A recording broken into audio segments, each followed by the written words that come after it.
Opening bell पे 10% plus हो या माइनस हो, ये ध्यान रखना।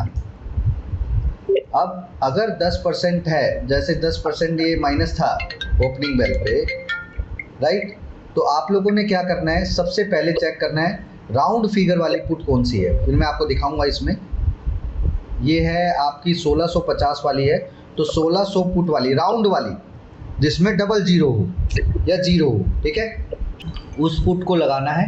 और आपने देखना सर्किट में ना, जैसे ही सर्किट लगेगा, यहाँ सर्किट लगा था इसका, तो सर्किट में वो उसको चला देगा। अब मैं आपको दिखाता हूँ उस पुट का क्या हुआ है, ठीक है। इसमें लॉजिक 10 यूज़ किया है। लॉजिक 10 के साथ साथ इसमें हम लोगों ने 2x2 स्ट्रैटेजी भी यूज़ की है, ठीक है। पहले सेल फिर बाय। तो अब ध्यान से देखना, दोनों लॉजिक्स को मैं बता रहा हूँ आपको। सबसे पहले ये सब चीज़ें एक्सपीरियंस की हैं, ये मार्केट में आपको शायद तो छोड़ो कोई बता ही नहीं पाएगा, ठीक है। अगर आप किसी बंदे को ऐसे को जानते हो जो आपको ऐसे बताए, तो आप मुझे बताओ, मैं 1 लाख रुपए का इनाम दूँ। मैं कोटक की 1600 वाली पुट लगाता हूँ,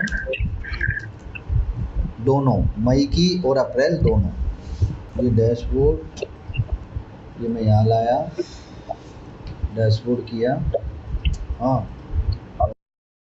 लेट्स सी, हम तो मई का देखेंगे, मई में मैं दिखाता हूँ, ठीक है। तो अब मैं आपको दिखाता हूँ मई में क्या हुआ है, ओके। तो अब यहाँ से मेरा पॉइंट आप समझने की कोशिश करिएगा। यहाँ पे कैश में सर्किट लग चुका था, चेक करिए, कैश में सर्किट लग चुका था।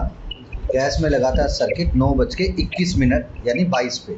मेरा जो कैंडल है वो 22 पे बंद हुआ है, ठीक है। तो 22 से देखते हैं, 9:22 9:22 पे कहाँ था। ये कॉल लगाया है हमने, यहाँ पे हमें पुट चाहिए 1600 रुपये का पुट लगा लिया मैंने। एंड लेट्स सी 9:22 पे शेयर तो वहीं सर्किट लगा हुआ है, ठीक है, ये रहा। अब ध्यान से देखो एक चीज़, आप लोग यही बोलते हो ना कि चार्ट पे काम होता है, चार्ट पे काम होता है।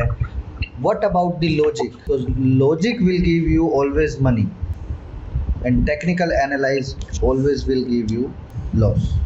ध्यान से एक बात को समझ लो, 9:22, ये 22 मिनट है, 23 है, चेक करो, है ना, 22 है, 23 है। यहाँ पे प्राइस चल रहा था 36 रुपये और वो अचानक से 48 रुपये हो गया, चेक करो। अब मेरी बात को ध्यान से सोचो, एक